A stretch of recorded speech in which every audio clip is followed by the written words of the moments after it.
টানা 41 দিন একটি আমল করুন, দোয়া কবুল হবেই ইনশাআল্লাহ। আমি নিজে আমলটির উপকার পেয়েছি এবং যাদেরকে বলেছি তারাও আমলটির উপকার পেয়েছে। এবং যে আমলটির কথা বলবো সেই আমলটির ব্যাপারে নবী সাল্লাল্লাহু আলাইহি ওয়াসাল্লাম নিজে বলে দিয়েছেন, এটা হচ্ছে জান্নাতের গুপ্ত ধন।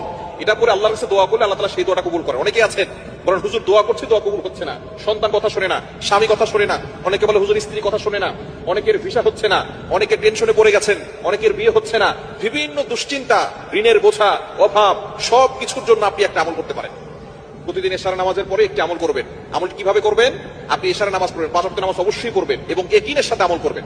যদি আপনার ইয়াকিন না থাকে, বিশ্বাস না থাকে, তাহলে কিন্তু আপনি কোন আমল করে আল্লাহর কাছ থেকে উপকার পাবেন না। আপনি ইয়াকিনের সাথে আমল করতে হবে যে আল্লাহ তাআলা আমাকে বিপদ থেকে উদ্ধার করবেন।